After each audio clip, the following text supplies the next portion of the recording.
How many sets should you do? This is the ultimate question. And in this video, I'm going to attempt to do my best to answer this question for all of you. And in doing so, I'm going to go from a more generalized approach to a more narrow approach. So you can expect that by the end of this video, by the end of hearing everything that I have to say, you'll have a lot of really practical takeaways. It'll take me a little bit to get there because I want to provide appropriate context here. So please be patient. So again, back to the question. How many sets should you do? And when we're talking about sets, we're talking about sets per muscle group per week in this context. Now, the first thing I'll say is a lot of people seem to believe that this question can be definitively answered by research. And I totally disagree with this, much like I disagree with the idea that research can very clearly guide exercise selection. Right? It's kind of like trying to find the perfect route on a road trip, say. While something like Google Maps or Waze, I personally prefer Waze, can guide you, right, to a very specific degree, or at least it can give you a direction to go. The best path ultimately on any road trip will depend on variables like traffic, weather, right? And also your personal preferences for scenery or speed. I'm personally a scenery guy, by the way. And so the optimal number of sets per muscle group per week, much like the ideal route that you could take on a road trip, is shaped by context. It's shaped by personal goals and constraints and ultimately ongoing adjustment. So if you're expecting blanket answers to complicated and ultimately complex questions, you won't find them here or really anywhere else. And if someone does provide you with simple answers to such questions, they're likely to be riddled with poorly reasoned justifications, at least in my experience. So anyway, I'll give you my practical recommendations for how many sets you should do at the end of this video, as I mentioned, but something that I want to do first is something that I actually think is a lot more valuable.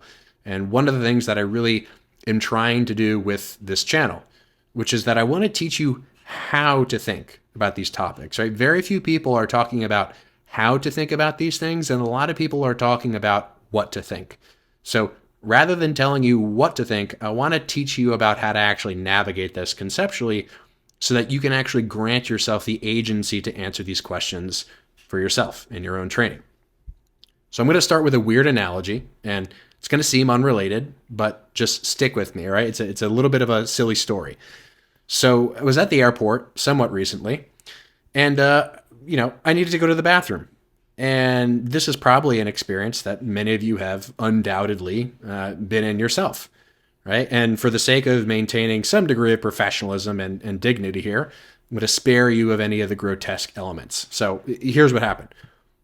Long story short, it was an emergency, right? So I had to use a foreign bathroom, right? And going into it, I knew the probability of a comforting event was, fairly low. And upon sitting down on the toilet, I knew immediately that I was in for quite the troubling experience. Why? Well, because the toilet paper was as thin as you could possibly imagine. And as a consequence, instead of using what I would consider normal amounts of toilet paper, I needed to use nearly 25% of the entire roll. Now, needless to say, upon returning to my home facility, I was comforted in more ways than one. But what the hell does this have to do with how many sets you should do? Well, we tend to think in vacuums, right? Which is to say that we tend to think in very rigid ways. And when asking how many sets should I do, people typically imagine that a set exists outside the context of other important variables like effort and exercise selection. So this is the first and most crucial mistake that someone can actually make when creating a program. Why? Well, because it's like asking how much toilet paper you should use without first knowing the quality of the toilet paper at hand. So think about what a set actually is, right? It's just a collection of reps, right? Put simply. And every single rep that you perform and the quality or lack thereof of it ultimately determines whether an exercise is more or less effective. And in the context of training for muscle growth, a set normally contains, say, anywhere from 5 to 20 reps on average. And so every set one performs, by definition, is done with a specific amount of effort, right? Was the set easy? Was it somewhat hard, or was it really hard, right? How deep to failure do you go? And how specific is the exercise to the particular stated goal? All of these questions need to first be answered before determining how much of an exercise you need to do, right? How many sets you need to do. So ultimately, quantity, as with the toilet paper analogy, is always guided by quality. And the easiest way to measure quality, or effort in this case, is through reps in reserve, which many of you have probably heard of. It's also known as reps left in the tank. So if a set's easy, you probably could have done, say, 3 or 4 more reps after the set is done. Another way to say this would be 3 to 4 reps in the tank, or 3 to 4 reps in reserve. If a set was somewhat hard, it's more likely you could have done 1 or 2 or 3 reps left after you finish the set. And if a set was really hard, right, which we call failure, you have 0 reps left in the tank or 0 reps in reserve.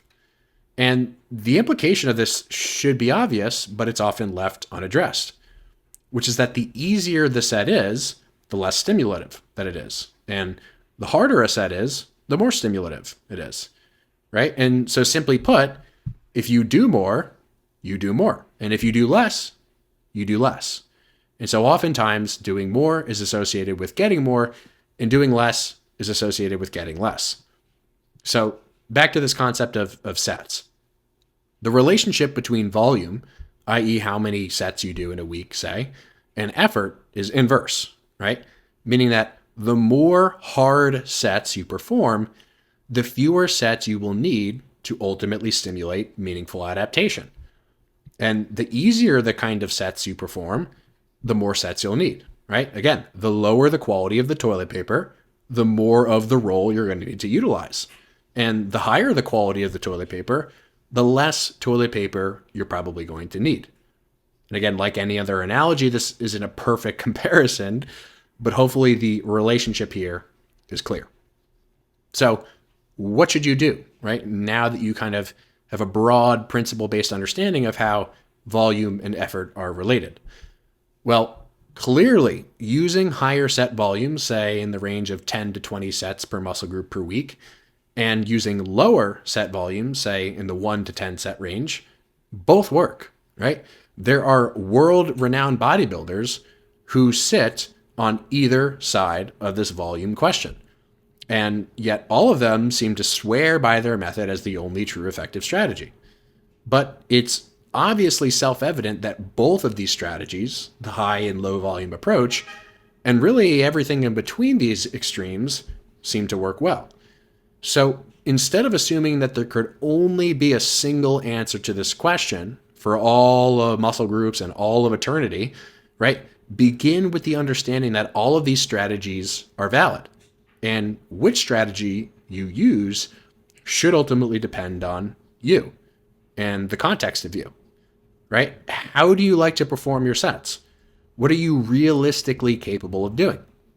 Do you prefer to dig into the depths of hell on every set that you do, or would you rather each set be a little bit less strenuous?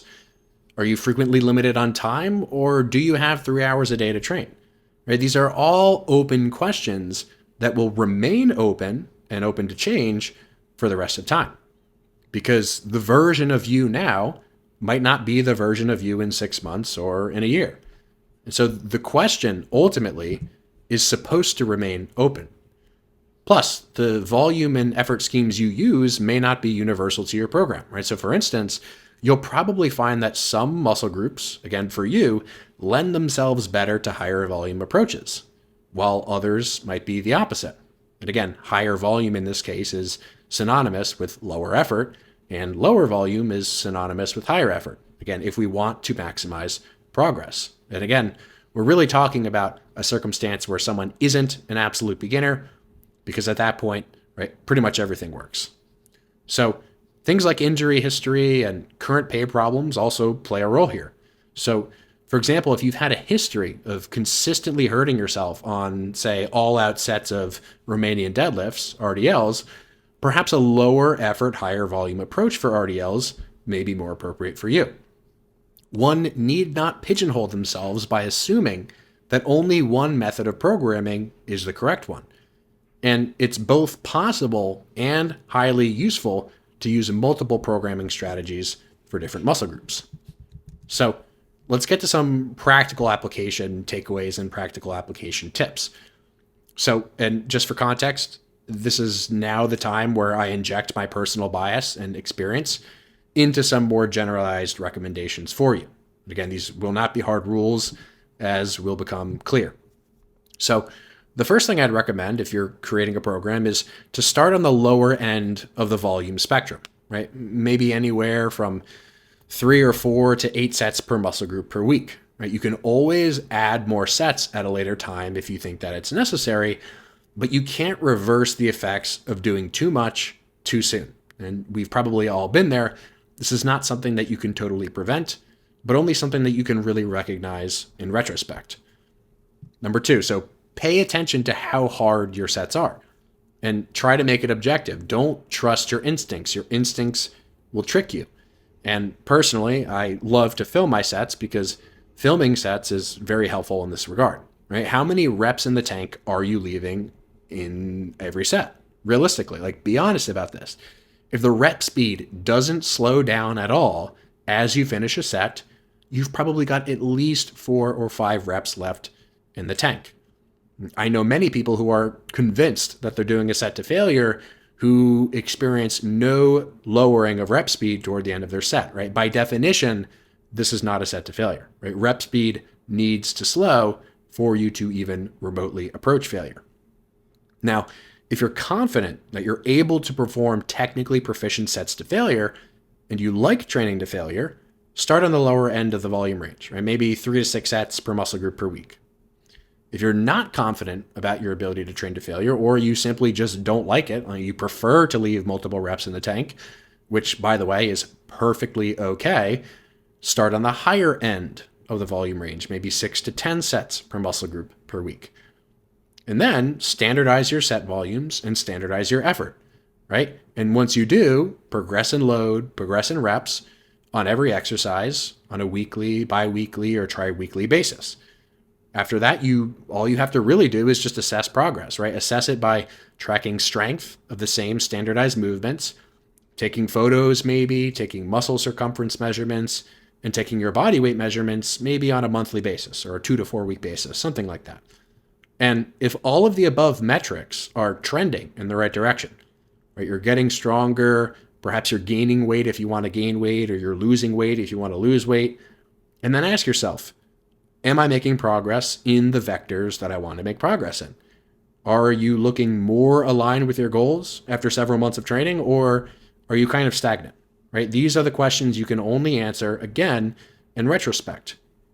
And if the above metrics aren't moving in the right direction, or you're regressing, right? You're moving backwards, which is highly unlikely in my experience, you probably should consider either adding a couple more sets to your program, or simply keeping the amount of sets you're doing the same and slightly increasing the effort of each set you're already doing.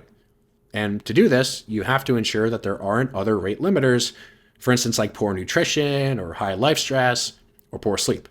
Now, a really important caveat here that I want to make super, super clear is that in my experience, when people aren't making progress, I very rarely find that they aren't doing enough volume.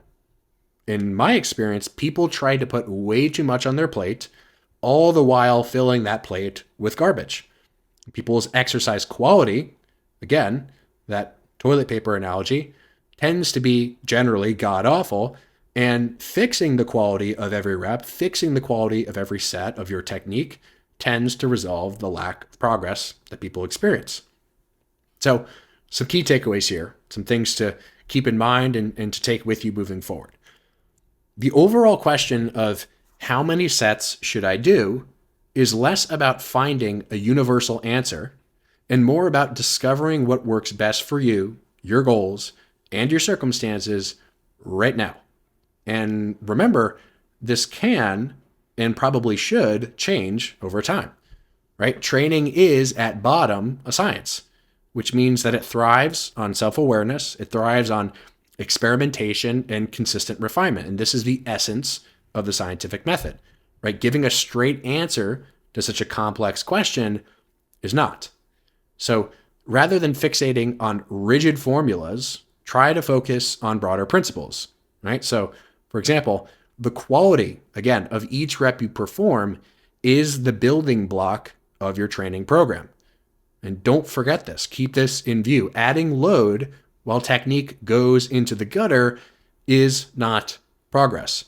People tend to frequently forget about this and lose sight of this after only a couple weeks of a program. Effort and volume are inversely correlated, right? So again, the easier your sets, the more likely it is that you'll probably need more of those sets to stimulate significant progress. And the harder your sets, the more likely it is that you'll need fewer sets to simulate that same amount of progress. And again, key takeaway, both approaches work. And do not assume that one approach or the other is appropriate for all exercises and all muscle groups you're training. Start conservatively, standardize, and measure progress, right? And only then, in retrospect, again, adjust based on what you see. And just remember that there's no single path. There's only the path that aligns with your preferences, your effort levels, and your capacity to recover in your time in the gym on every day. And all of those things are specific to you and not me. And while there may be overlap, which there obviously is, you need to keep that in mind. So ultimately, quality training isn't about making a perfect program, right? The perfect program is 100% an illusion. It's more about asking better questions, asking precise questions, testing different approaches, and riding the wave of progress when the time comes. So I hope that you can all use this video, use this framework to improve your thinking and your problem solving to actually take ownership and agency over your training, right? And to get comfortable with an answer, really a potential answer, but never the answer. And anyone who's really confident about giving an answer to all these questions is probably not someone who takes this particularly seriously. So I hope you all enjoyed this. I hope it was useful. Please let me know what your thoughts are.